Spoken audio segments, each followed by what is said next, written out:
Hello, hello les amis de la chaîne Animanimus Tarot, heureux de vous retrouver. Aujourd'hui, nous regardons ensemble quelles sont les bonnes surprises qui vous attendent pour le mois de décembre 2023. Alors je dis décembre, mais bien évidemment, ce sont des énergies qui peuvent parler à certains d'entre vous dès à présent et parler à d'autres un peu plus tard pendant le mois de décembre, voire au début du mois de janvier. N'hésitez pas à revenir sur ce tirage si toutefois il ne vous parlait pas dès à présent. Je vous recommande comme d'habitude de regarder la vidéo de votre signe ascendant et de votre signe lunaire pour avoir soit des compléments d'information, soit recevoir un autre message qui peut-être vous parlera davantage. Je vous invite comme d'habitude à liker, à partager, à vous abonner et surtout à commenter. C'est très très important pour l'existence de cette chaîne. Merci à vous pour votre soutien.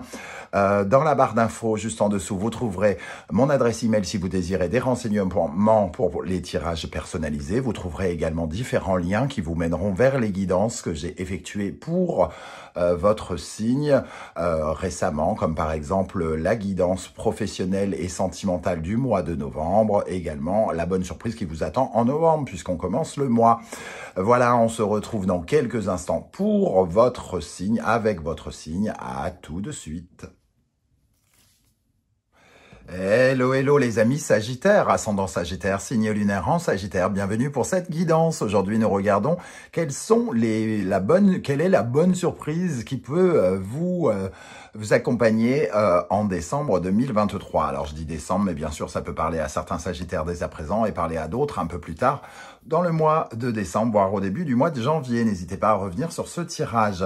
C'est un tirage général qui ne peut pas parler à tous les Sagittaires, donc n'hésitez pas à prendre uniquement les messages qui vibrent avec ce que vous vivez, à adapter mon vocabulaire à votre situation. Et si toutefois ça ne vous parlait toujours pas, c'est pas la peine de forcer avec un chausse-pied. Si ça ne rentre pas, c'est que c'est peut-être pas pour vous.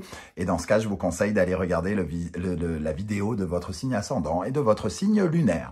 Allez, on y va avec l'énergie générale principale, de ce tirage avec le tarot de Marseille. Quelle bonne surprise vous attend. N'oubliez pas de liker, de partager et de vous abonner. Ici, nous avons l'étoile. Et pour l'accompagner, l'impératrice. Une énergie énormément légère, j'ai envie de dire, d'amitié, d'amour. On dirait deux énergies de femmes qui discutent, qui échangent, qui se sentent bien, qui s'apportent du bien-être, j'ai envie de dire. C'est vraiment des énergies comme ça assez tendres. Il y a quelque chose de très amical, de très bienveillant, de très protecteur aussi. L'étoile, elle nous protège d'une part, elle protège nos affaires, elle protège notre avancée, mais elle est dans une certaine forme d'échange. Les deux nous parlent d'échange, nous parlent de partage, de communication. Donc il peut y avoir aussi avec ces deux cartes de très bonnes nouvelles ou de très bonnes conversations enrichissantes pendant le mois de décembre. C'est un peu le sens de cette bonne surprise ici. 17 plus 3, ça nous fait 20, donc 20, le jugement. On a cette mise en valeur, quelque part. Il y a comme une sorte de libération, de résurrection peut-être pour certains. Peut-être un lien qui a été coupé, qui reprend des couleurs quelque part. On se rapproche sensuellement ou amicalement de quelqu'un qui fait partie de notre parcours, qui fait partie de notre destinée ou de quelque chose comme ça. Évidemment, il y a avec l'étoile beaucoup plus de simplicité, plus de légèreté, des choses qui avancent calmement, tendrement, et l'impératrice qui a le sens des affaires, qui a le sens de faire progresser quelque chose, avance. Ici, il y a une certaine forme de bien-être aussi, un enrichissement par le bien-être. Donc, on peut passer de très bons moments aussi en compagnie d'une personne chère à son cœur, par exemple. Derrière l'impératrice, nous avons l'amoureux. L'amoureux, tiens. Alors, peut-être que avec cette énergie-là, on a des discussions. Oui, alors ça, c'est sûr, des discussions qui se font avec quelqu'un... Avec quelqu'un d'autre, j'ai l'impression, c'est comme si vous aviez besoin de parler à quelqu'un, par exemple de votre relation amoureuse avec la personne qui vous accompagne. C'est se rapprocher d'une troisième personne, peut-être, potentiellement, dans une certaine forme de non-dit, et on réfléchit à quelque part, on regarde un petit peu dans le passé pour visualiser son avenir. J'ai l'impression, avec cette papesse, il y a une certaine forme de réflexion, de reconnexion à soi, de savoir exactement ce que l'on veut, comment on veut avancer. Il y a beaucoup de discussions, hein. Vraiment, on parle beaucoup, on peut se confier. J'ai l'impression qu'on pourrait se confier à quelqu'un qui est cher à notre cœur et qui nous permet de faire avancer quelque chose ici. Il y a des révélations avec le jugement peut-être, hein. On met en avant quelque chose et on comprend au travers de ces révélations certaines choses sur nous, sur notre épanouissement, sur notre capacité à avancer dans le sens que nous le souhaitons, par exemple. Ok, alors nous allons regarder avec l'oracle du soleil levant, le fameux oracle dont je vous ai parlé, que j'ai créé. J'ai d'ailleurs mis à votre disposition une vidéo de présentation si vous désirez la voir. Je vous mets le lien en barre d'infos. L'énergie qui ressort, c'est l'énergie du fil rouge du destin. Je vais essayer de ne pas avoir la brillance. Le fil rouge du destin, comme vous le voyez ici, le fil rouge pour les Asiatiques et pour les Japonais aussi également, hein, il y a un fil rouge qui nous rattache à nos âmes sœurs, nos flammes jumelles. Nous sommes attachés par un fil rouge invisible, vous l'avez déjà peut-être aperçu autour de certains poignets, cette symbolique du fil rouge, eh bien c'est la connexion qu'il y a entre deux êtres, c'est l'amour prédestiné, par exemple. C'est cette communion avec quelqu'un. Et ici, on voit qu'il y a un lien très, très proche, très important qui est favorisé pendant ce mois, hein. Alors, pour certains, si vous n'avez personne, ça pourrait éventuellement nous parler d'une rencontre, hein, une rencontre intéressante, déterminante, avec qui il y a beaucoup d'échanges, beaucoup d'amour. On a le sentiment d'être un peu béni quelque part. On trouve chez cette personne, qu'il s'agisse d'une personne qui existe déjà ou que vous ne connaissez pas encore, on trouve un peu le chaînon manquant de quelque chose. Ça nous réunit à quelque chose, hein. Ici, on parle de la construction de quelque chose. Ici, derrière, on a le temple d'or. Il y a un temple, entre guillemets, secret, riche. Il y a quelque chose de riche entre vous et cette personne. Et vous êtes en train d'utiliser ce soutien, d'utiliser ces conversations parce qu'elles sont apaisantes et qu'elles vous apportent du bien-être. Il y a une connexion ou une reconnexion peut-être avec quelqu'un qui vous apporte une certaine forme de délicatesse ou d'amour. Vous êtes comme attiré. Il y a une certaine forme de magnétisme, hein. On dit avec le fil rouge du destin qu'on finit toujours par se rencontrer quand on est attaché par ce fil rouge invisible. Donc il y a une certaine forme de magnétisme. On retourne peut-être vers quelqu'un, soit qu'on l'a pas forcément quitté, hein, mais on peut se fier à ce lien quelque part. En dos de deck, on a le soleil levant, justement, hein, la carte du soleil levant, la carte du départ. Un nouveau jour se lève avec cette énergie. Il y a une nouvelle compréhension, il y a quelque chose qui éclate à nos yeux.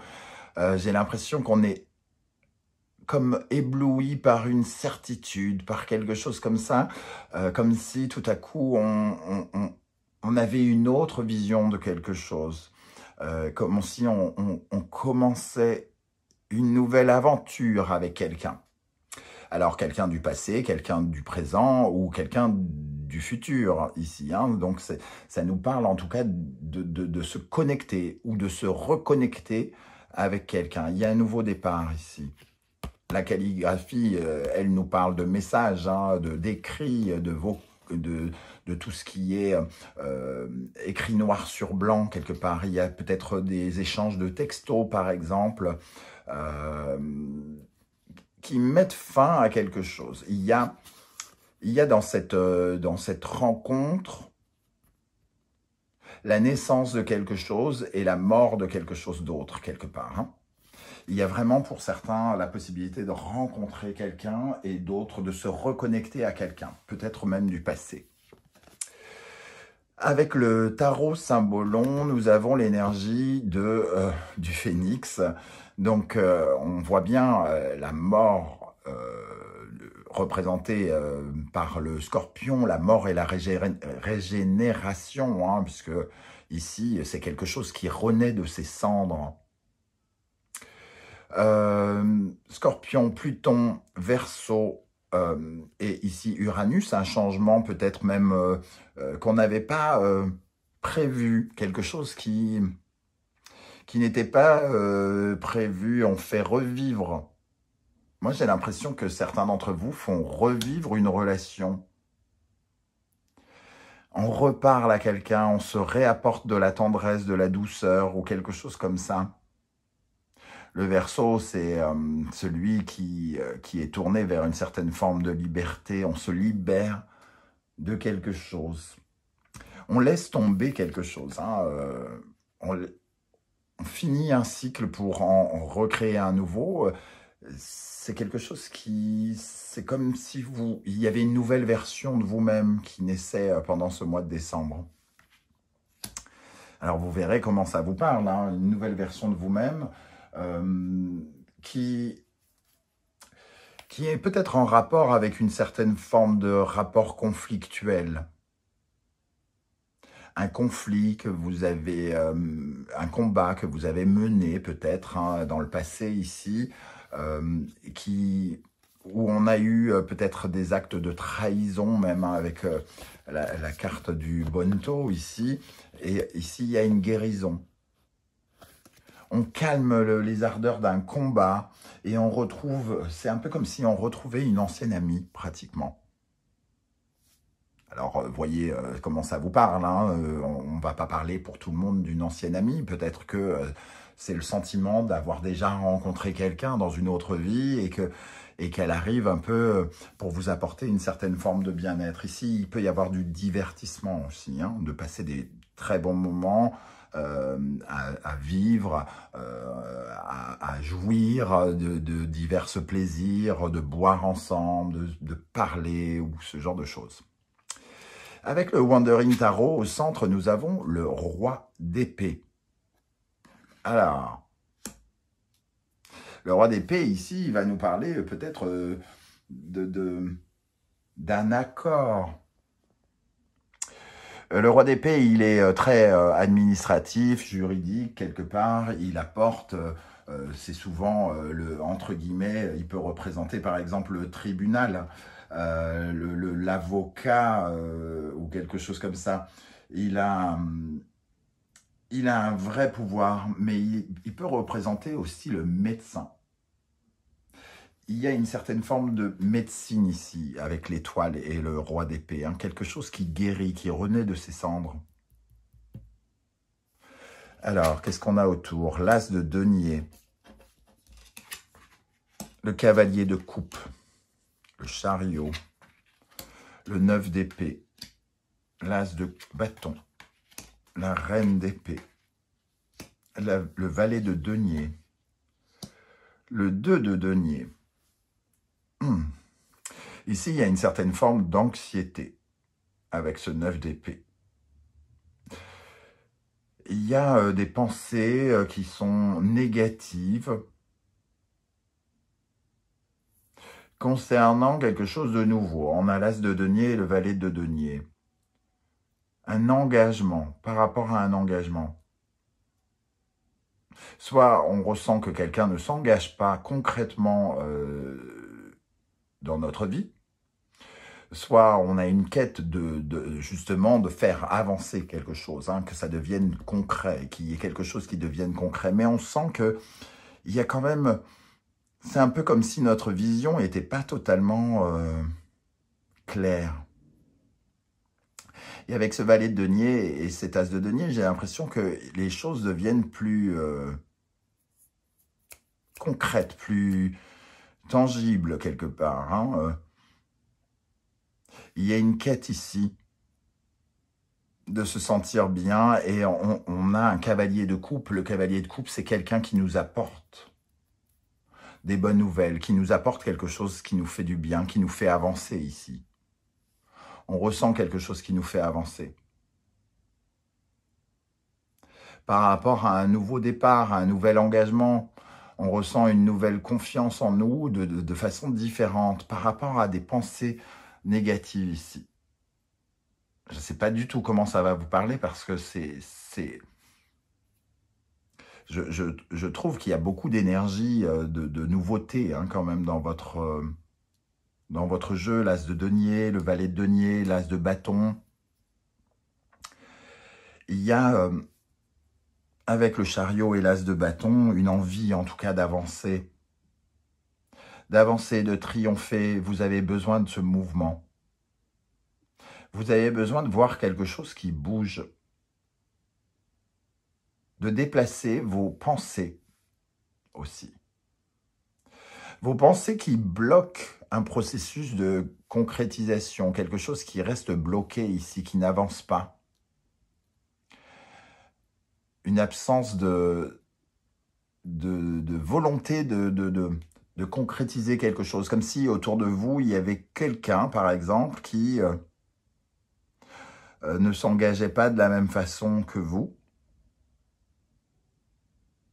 et que vous avez besoin de prendre des décisions pour votre vie, pour aller de l'avant, pour avancer.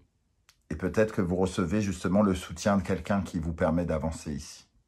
Et ça se passe par le biais de communication, le fait de vivre de bons moments et de vous rendre compte peut-être des moments que vous ne vivez pas avec quelqu'un d'autre. Ici, il y a quelqu'un qui vous apporte un message et il y a peut-être quelqu'un qui est bloqué dans un commencement, qui n'arrive pas à avancer. C'est ce que je ressens. Je ne sais pas du tout comment vous allez ressentir ça. Alors, pour les Sagittaires, la bonne surprise du mois de décembre. Qu'est-ce qu'on a sur le 9 d'épée ici? Qu'est-ce qui vous taraude? Qu'est-ce qui vous empêche de dormir? Vous avez les idées pas claires. Vous n'avez pas les idées claires plutôt, on va dire. Et vous avez besoin d'avoir certaines vérités ici. Hein. On voit que vous voulez comprendre une situation, comprendre une situation par rapport à l'engagement de quelque chose ou de quelqu'un. Pourquoi un nouveau départ ici, concret, ne peut pas se faire? C'est ça que je ressens. Qu'est-ce qu'on a sur le 9 de denier pour les Sagittaires? Le cavalier de bâton. Il y a quelqu'un qui va plus vite que l'autre. 5 de bâton. Il y a une certaine forme de combativité, de combat. Et ici, il y a quelqu'un qui a vraiment envie d'aller de l'avant. 5 de bâton, la force, il y a une sorte de combat par rapport à l'avancée de quelque chose. On se bat, on a envie d'aller vite et l'autre a envie d'aller lentement, par exemple. Alors, c'est pas forcément sentimental, hein, mais il y a deux poids, deux mesures, deux façons de faire et c'est quelque chose qui vous angoisse. Et j'ai l'impression qu'il y a une troisième personne qui intervient et qui vous éclaire, qui vous montre ou qui vous donne la solution. Qu'est-ce qu'on a sur le roi d'épée? La tempérance. La recherche d'équilibre. Hein. On a besoin de plus d'équilibre, de prendre des décisions pour être plus équilibré, pour être plus stable, plus serein. Pour écouter une nouvelle étincelle, un nouveau chemin de vie peut-être aussi. L'as de bâton et le chariot. Qu'est-ce qu'on a sur l'as de bâton et le chariot pour les Sagittaires? La roue. On veut véritablement faire évoluer quelque chose. évoluer quelque chose dans la direction de l'impératrice, dans la direction de l'abondance, du plaisir, de la communication, d'être bien, d'être dans le bien-être, d'être dans l'enrichissement de sa vie. Hein. Et on retrouve l'as de bâton. Voilà les amis Sagittaires, comment ce tirage me parle. Alors je ne sais pas du tout comment ça va vous parler à vous. C'est le moment pour vous de commenter et de me dire ce que vous ressentez avec ces cartes, de quoi ça peut vous parler, comment ça vous parle, si ça vous parle bien sûr. Hein. Si vous ne voulez pas étaler votre vie sur YouTube, ce que je peux aussi comprendre, vous le savez, vous mettez juste un emoji en commentaire et je saurai que vous êtes passé par là. Genre, je suis là, et moi je dirais, je suis là aussi. Voilà. En tout cas, n'oubliez pas de liker, de partager, de vous abonner et de commenter. C'est très important, c'est totalement gratuit. Ça prend un quart de seconde, mettre un like, s'abonner, mais c'est beaucoup d'encouragement pour les personnes comme moi qui créons du contenu sur YouTube. Ça représente pas grand-chose à vos yeux, mais pour nous, c'est énorme. C'est vraiment une vraie récompense de votre part. Je vous remercie de m'avoir écouté. On se retrouve très bientôt avec une guidance générale où on parlera d'un peu tous les domaines de votre vie. On en saura un peu plus sur ce mois de décembre. En attendant, prenez bien soin de vous les amis Sagittaires. Merci d'être là et à très bientôt. Ciao, ciao.